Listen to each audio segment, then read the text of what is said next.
Muy buenos días, queridos hermanos. Sean bienvenidos a nueva sesión del curso de Filosofía de Evangelismo y Discipulado. Hoy día vamos a continuar hablando acerca del ruido de la comunicación. Básicamente que este es uno de los principales obstáculos que impiden a que las personas puedan creer en el Evangelio, el ruido en la comunicación. Y este ruido de la comunicación es posible, es debido a que cada persona tiene una cosmovisión. ¿Qué es la cosmovisión? Son los lentes que las personas utilizan, la manera como interpretan su realidad, y hay diferentes tipos de cosmovisión. Hay cosmovisión bíblica, hay cosmovisiones mundanas completamente alejadas de Dios, y muchas personas manifiestan, bueno, todas las personas manifiestan una cosmovisión, y no todas tienen una cosmovisión bíblica o siquiera suficiente para poder comprender el Evangelio de una manera adecuada. Entonces, eso es importantísimo, porque para que haya una buena labor de evangelismo tipo labranza de la tierra y nos aseguremos de que el mensaje del Evangelio está llegando correctamente a las personas, tenemos que indagar, tenemos que conocer qué tipo de cosmovisión presenta esa persona, es decir, qué creencias tiene y qué tan equivocadas, qué tan erradas están con respecto a las verdades del Evangelio que la persona tiene que comprender. Ya hemos visto que hay 8 verdades importantes que las personas deben de conocer, deben de entender, no ser eruditas necesariamente en esto, pero sí entenderlas para poder asegurar que la persona está entendiendo. No asegurar que la persona es creyente o ha creído, no, sino asegurar que la persona va a entender correctamente el mensaje del Evangelio. Al final la salvación depende de Dios, no de nosotros. En este sentido, eh, este material propone una figura, ¿no? Una metáfora, que tratando de hacernos ver a las personas, a todas las personas, como cebollas, ¿no? Así como la cebolla tiene varias capas de piel, así las personas tienen varias capas en la cosmovisión que cada una presenta. La primera, la número uno, la más interna, son las creencias básicas que la persona tiene con respecto a Dios, con respecto al hombre, al pecado. La segunda capa son los valores internos, es decir, las cosas que ha interiorizado como su propio código de conducta. La tercera son las decisiones personales, y ahí es donde podemos encontrar la integridad o la falta de integridad, porque yo puedo tener creencias correctas pero actitudes equivocadas. Puedo decir sí, creo en Dios, pero vivo una vida inmoral, ¿no? Y eso es porque, a pesar de que tengo la creencia correcta, mi decisión personal es diferente. El cuarto punto son los patrones de comportamiento, que básicamente es el estilo de vida que se forma cuando tomamos decisiones, en las mismas decisiones a lo largo de un determinado periodo de tiempo. Y por último, las cosas en común que tenemos como seres humanos, ¿no? Todos los seres humanos, creyentes o incrédulos, tenemos básicamente las mismas necesidades básicas, físicas, fisiológicas, emocionales, y etcétera, y etcétera. Un ejemplo de esto lo podemos encontrar en Juan capítulo 4, cuando Jesucristo conversa con la mujer samaritana, y esta mujer no tenía demasiado conocimiento bíblico, pero sin embargo en algún momento de la conversación ella saca a relucir el hecho de que su creencia como samaritana le guiaba a pensar que era en Samaria donde tenían que adorar a Dios. ¿Y qué hace Jesucristo? Él ve esta creencia equivocada y le dice: mujer, ni en Jerusalén ni en Samaria, porque al final lo que Dios está buscando no es una adoración en un lugar geográfico, sino la adoración que proviene de un corazón cambiado, ¿no? Dios busca adoradores que le adoren en espíritu y en verdad. Entonces, ¿qué está haciendo el Señor Jesús allí? Está indagando en la cebolla, está identificando esta creencia equivocada, ¿no? La creencia equivocada de la mujer era que tenía que haber un lugar geográfico específico donde sí se le puede adorar a Dios, y está cambiándolo por la verdad de Dios. Dios no depende de un lugar geográfico, lo que pide Dios es fe, ¿no? Fe y una verdadera adoración.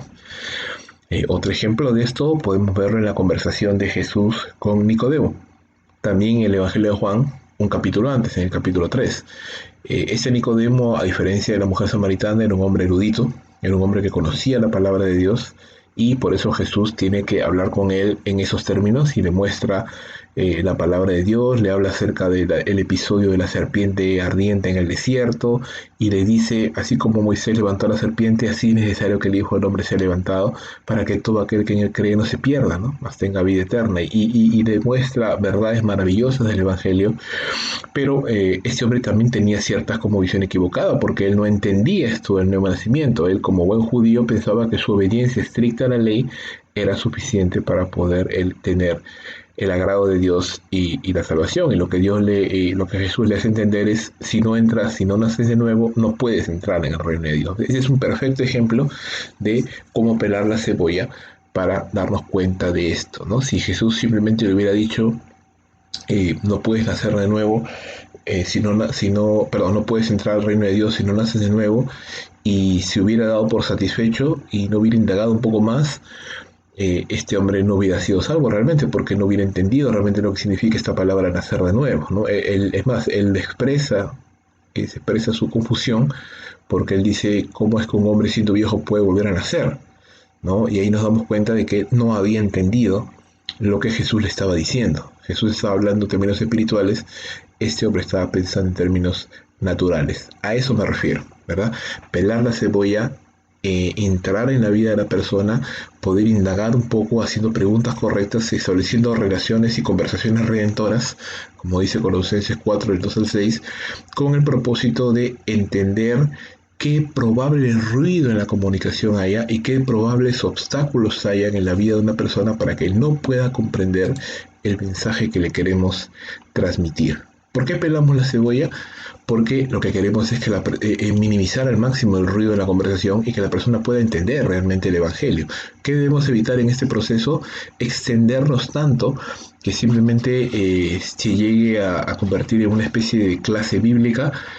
Y cómo podemos enseñar en la clase bíblica a alguien que en primer lugar no es creyente, ¿no? Lo que queremos es no volverlo académico, pero sí identificar las creencias equivocadas y corregirlas a la luz de la palabra de Dios. Eso sí queremos hacer.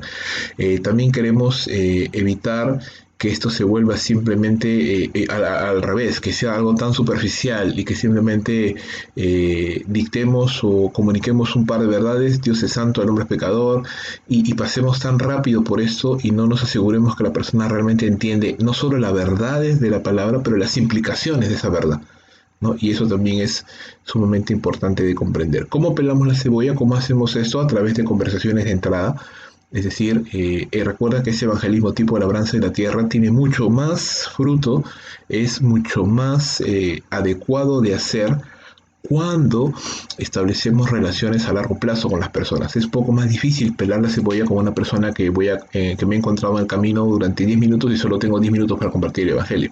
Es un poco más difícil. Se puede hacer, pero es más difícil. Tendría que tener mucha experiencia para saber hacer las preguntas adecuadas que me ayuden a entender cuál es la conmovisión. Pero si no es así y necesito aprender y tomar experiencia en este tipo de evangelismo, entonces probablemente me va a ayudar el hecho de tener una relación de largo plazo con una persona, un amigo, un vecino, un pariente, un colega del trabajo, a lo cual lo voy a ver durante buen tiempo. Entonces puedo comenzar a tener conversaciones, desarrollar una amistad y empezar a hacer preguntas de investigación, preguntas o prudentes, por supuesto, adecuadas, no intrusivas, si no me han dado la confianza, preguntas sabias, pero que direccionen las conversaciones hacia un aspecto espiritual, hacia la necesidad. Recuerda, Jesús empezó hablando de agua con la mujer, pero le llevó al agua viva, ¿no? A la necesidad espiritual.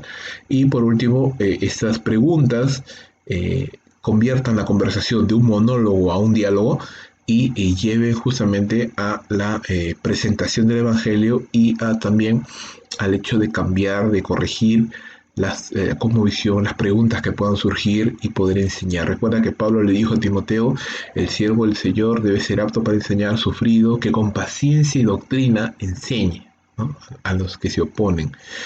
Así que estamos hablando de enseñar con paciencia y enseñar con la palabra de Dios, pero entendiendo que cada persona tiene un proceso distinto, cada persona tiene una manera de entender la verdad de Dios, tiene un tiempo, y no podemos pensar que todas las personas, uno, van a entender la verdad de Dios rápidamente, o dos, a nuestro propio ritmo. Así que tenemos que tener paciencia para esperar el tiempo correcto en el cual esa persona va a comprender la palabra de Dios. ¿Qué verdades importantes relacionadas con la salvación no conoce la gente en cada uno de esos tres niveles? Recuerda que esta tablita nos habla acerca de los niveles en los cuales una persona se encuentra en su conocimiento de las verdades espirituales básicas que le permitan comprender el Evangelio. Hay personas, por ejemplo, como la mujer samaritana, que probablemente se encontraban en un nivel bastante bajo de esta tabla, probablemente por un -9, -10 probablemente, quién sabe, que no tenían tanto conocimiento de Dios, a diferencia de Nicodemo, por ejemplo, que sí tenía un conocimiento mucho mejor de la palabra, así que probablemente estaba en un -7, un -6 en esta lista. Eh, Hay personas que ya tienen el conocimiento, han oído al Evangelio ya varias veces, pero nunca han tomado una decisión y de pronto por diferentes circunstancias de la vida se encuentran proclives a buscar a Dios y se encuentran más sensibles, entonces probablemente estén en una sí, posición mucho más arriba en esta lista, dependiendo, ¿verdad? Dependiendo de la condición de cada persona. ¿Y cómo nos vamos a darnos cuenta? ¿Cómo nos vamos a saber en qué punto más o menos podemos ubicar a cada persona? Justamente cuando pelamos la cebolla, cuando hacemos las preguntas correctas con respecto a Dios, su carácter, con respecto al hombre, que somos agentes morales delante de Dios, con respecto al pecado, que es quebrantar la ley de Dios y tiene como paga la muerte, con respecto a la cruz, o sea, con respecto a esos temas claves. Si la persona no lo tiene claro, obviamente esa persona está muy abajo en la lista. Si esa persona ya lo ha oído, lo tiene claro, pero hace falta el paso de fe, entonces probablemente esa persona esté un poco más arriba en, en la lista. Recuerda que este evangelismo tipo labranza de la tierra demanda tiempo, ¿verdad? El labrador tiene que esperar, tiene que tener paciencia para labrar la tierra para poder cosechar de los frutos. Entonces tengo que labrar la tierra, tengo que remover las impurezas, sacarla como visión equivocada, implantar la palabra de Dios, tengo que sembrar la palabra, la escritura y orar. O regarla con oración, esperando que Dios en su debido tiempo haga fructificar esa semilla y esa semilla de fruto. Ese fruto es justamente un corazón listo para tomar una decisión de fe. Todo esto funciona mejor en un contexto de una relación eh, de mediano o largo plazo con una persona, y cuando tenemos la paciencia, cuando tenemos la disposición, cuando tenemos el amor de enseñarle a una persona, aunque sea necesario repetir una y otra vez las mismas verdades, aplicándola tal vez a contextos diferentes, pero entendiendo, vuelvo a repetir, que nuestra labor, hermanos, es compartir el Evangelio, y Dios en su debido momento y en su debida forma, Él producirá el fruto adecuado. Terminamos con una pregunta muy interesante que presenta este manual. ¿Cuánto contenido y contexto bíblico necesita el incrédulo para tomar una decisión tipo buena tierra? Bueno, esa es una pregunta muy interesante, y tomando el ejemplo que hemos estado hablando de la mujer samaritana y de Nicodemo, no hay una respuesta fija o única. Por ejemplo, Nicodemo era un hombre maestro de la ley, judío, que conocía perfectamente la palabra de Dios, muy instruido, al cual Jesús le habló tocando pasajes del Antiguo Testamento, tocando específicamente este evento de la serpiente ardiente ahí en Números, y lo podía hacer porque este hombre le iba a entender.